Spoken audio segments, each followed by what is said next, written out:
La meningitis es la inflamación del tejido delgado que rodea el cerebro y la médula espinal. A este tejido se le llaman meninges, que son tres capas de membranas que protegen el cerebro y la médula espinal. La capa interna y la más delicada es la pía madre. En la parte de la pía madre, en contacto con los ventrículos cerebrales, se pueden encontrar los plexos coroideos, que son estructuras en las que se sintetiza y se libera el líquido cefalorraquídeo que riega el sistema nervioso. La capa del medio es la aracnoidea, la cual recibe su nombre debido a su semejanza morfológica con la tela de una araña. Es fundamentalmente por esta meninge y el espacio entre aracnoides y pía madre por donde circula el líquido cefalorraquídeo. La tercera capa y la más fuerte es la externa denominada dura madre. En la dura madre están la mayor parte de grandes vasos sanguíneos del cerebro, dado que además de protegerlos, permite que tengan un espacio a través del cual distribuirse y pasar de una localización a la siguiente. Existen diversas formas de contraer meningitis. Por lo general, la inflamación se puede producir por una infección causada por una bacteria o por un virus, pero también puede ser causada por un hongo. No obstante, las complicaciones que se generan son muy parecidas entre sí. Sin embargo, cuanto más tiempo se pase sin recibir tratamiento para la enfermedad, mayor es el riesgo de sufrir convulsiones y daños neurológicos, tales como pérdida auditiva, problemas de memoria, problemas de aprendizaje, daño cerebral, problemas de la marcha, convulsiones, insuficiencia renal y, en casos muy extremos, la muerte. Como se mencionó anteriormente, existen diversas maneras de contraer meningitis. Estas son la bacteriana, viral y por esporas de ciertos hongos. La meningitis bacteriana puede ser muy peligrosa, ya que puede ocasionar daño cerebral, pérdida auditiva o discapacidad cognitiva. Las bacterias que ingresan en el torrente sanguíneo y viajan hasta el cerebro y la médula espinal pueden causar meningitis bacteriana aguda. La meningitis también puede manifestarse cuando las bacterias invaden directamente las meninges. La causa puede ser una infección de oído o de los senos paranasales, fractura de cráneo o, en casos poco frecuentes, algunas cirugías. ¿Cuáles bacterias pueden hacer que contraigas la meningitis bacteriana? Existen 4 tipos: el Streptococcus pneumoniae, la Neisseria meningitis, la Listeria monocytogenes y por último la Haemophilus influenzae. El Streptococcus pneumoniae es la bacteria que con más frecuencia causa la meningitis bacteriana en bebés, niños pequeños y adultos. La mayoría de las veces causa neumonía, infección de oído o infección de los senos paranasales.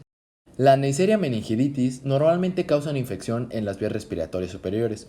Es una infección muy contagiosa que afecta principalmente a adolescentes y adultos jóvenes. La Listeria monocytogenes es la bacteria que se puede encontrar en quesos no pasteurizados, perritos calientes y carnes procesadas.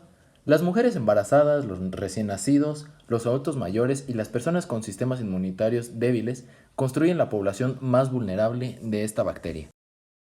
La Haemophilus influenzae fue la primera causa de meningitis bacteriana en niños.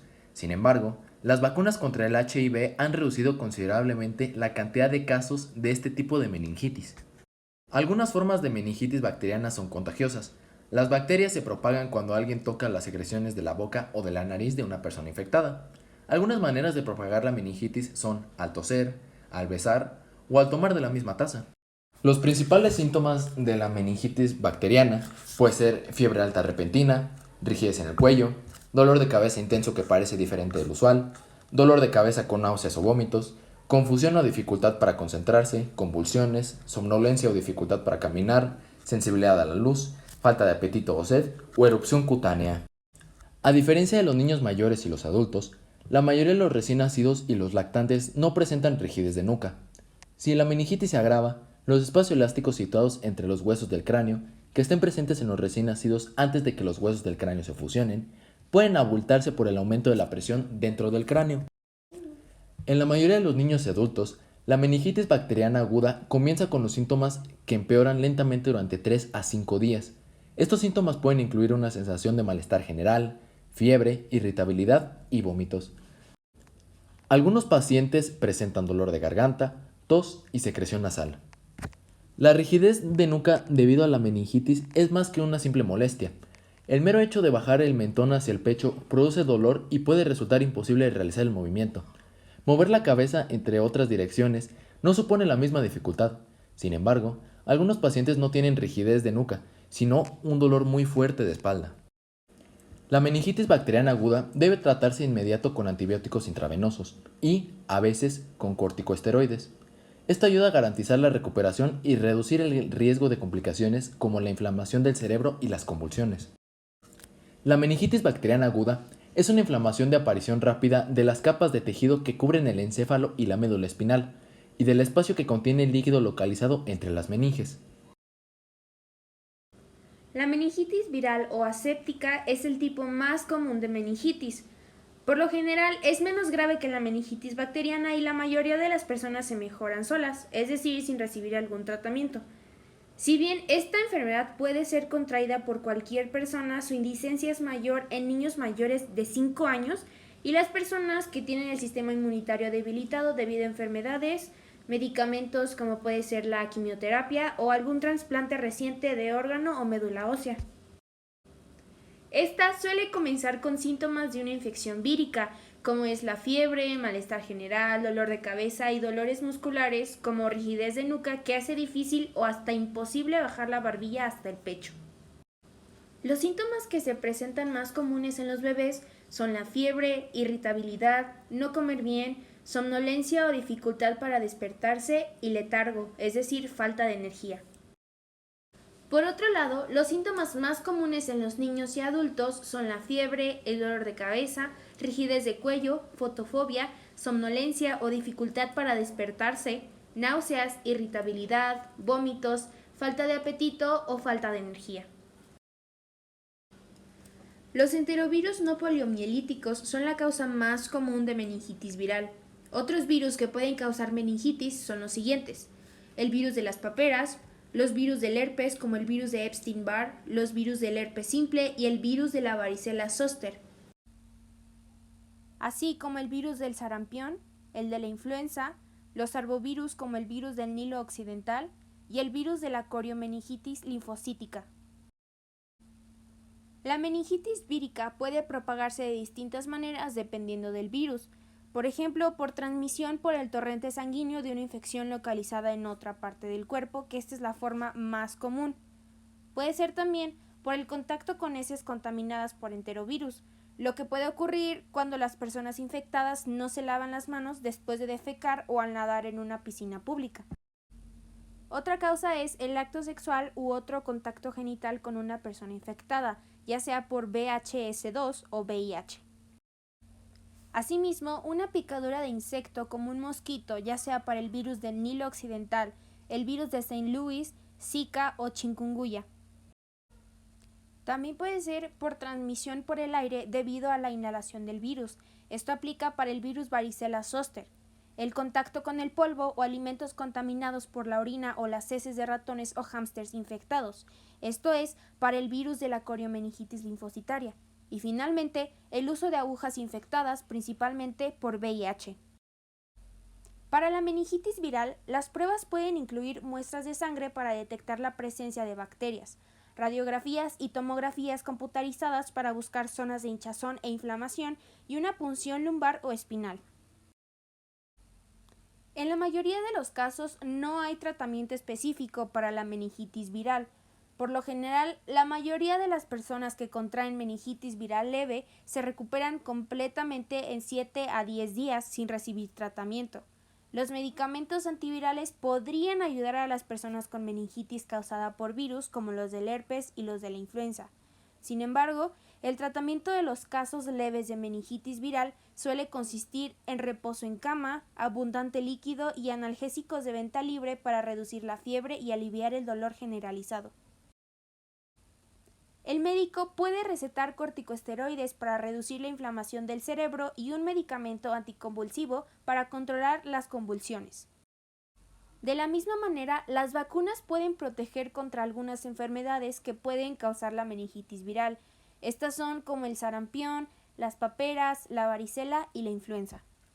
La meningitis crónica es una meningitis de evolución lenta que dura 4 semanas. Sin embargo, puede durar meses y hasta años. En raras ocasiones, la meningitis crónica causa solo síntomas leves y se resuelve por sí sola. Este tipo de meningitis generalmente está producida por una infección. Muchos microorganismos pueden ser responsables de la meningitis crónica. Entre estos microorganismos, los más importantes son las bacterias que causan tuberculosis, las que causan la enfermedad de Lyme, los hongos incluyendo Cryptococcus neoformans, Cryptococcus gattii, Coccidioides immitis, Histoplasma capsulatum y Blastomyces. Las bacterias responsables de la tuberculosis producen una forma rápidamente progresiva de meningitis crónica denominada meningitis tuberculosa. Cuando las personas se infectan por primera vez puede aparecer meningitis, o bien las bacterias pueden permanecer en el cuerpo en estado inactivo y reactivarse más tarde causando meningitis. Las bacterias pueden reactivarse cuando la persona afectada recibe el tratamiento con medicamentos que deprimen el sistema inmunitario, como los inhibidores del factor de necrosis tumoral. Por otra parte, hasta el 8% de los niños y algunos adultos con enfermedad de Lyme desarrollan meningitis, puede ser aguda o crónica, y por lo general comienza más lentamente que la meningitis vírica aguda. La causa más común de meningitis crónica en el hemisferio occidental es el Cryptococcus neoformans, que causa la criptococosis. Estos hongos son más probables que ocasionen una meningitis crónica en pacientes con un sistema inmunitario debilitado debido a trastornos como la infección por el virus de la inmunodeficiencia humana o SIDA, que reciben fármacos que inhiben el sistema inmunitario. Los síntomas de meningitis debida a Cryptococcus neoformans comienzan de manera gradual y sutil y pueden ser intermitentes. Con menos frecuencia, la meningitis crónica es causada por otras bacterias, tales como las que causan sífilis, hongos como Coccidioides immitis, los parásitos tales como los protozoos Toxoplasmosis gondii y los virus como el VIH y los enterovirus. Algunos trastornos que no son infecciones también causan meningitis crónica. Entre estos factores se incluyen sarcoidosis, ciertos trastornos que producen inflamación, tales como el lupus eritematoso sistémico, artritis reumatoide, síndrome de Behçet y el síndrome de Sjögren, así también como la leucemia, linfoma u otros tipos de cáncer que se propagan a las meninges. Los síntomas de la meningitis crónica suelen ser similares a los de la meningitis bacteriana aguda, que son dolor de cabeza, fiebre y rigidez de nuca, pero también pueden incluir confusión, pérdida de la audición y visión doble. Para diagnosticar la meningitis crónica, el médico suele hacer pruebas de imagen de la cabeza, como la resonancia magnética nuclear, seguido de una punción lumbar para extraer una muestra de líquido cefalorraquídeo. El tratamiento de esta enfermedad puede variar según su forma de transmisión. Para esto se utilizan los siguientes tratamientos. Para la tuberculosis, sífilis, enfermedad de Lyme u otra infección bacteriana, los antibióticos eficaces para cada bacteria concreta. Para las infecciones por hongos, por lo general, medicamentos antifúngicos como anfotericina B, flucitocina, fluconazol o voriconazol, por vía intravenosa o por vía oral. Para los trastornos que no son infecciones, como la sarcoidosis y el síndrome de Behçet, corticosteroides u otros medicamentos que inhiben el sistema inmunitario, a veces durante un largo tiempo.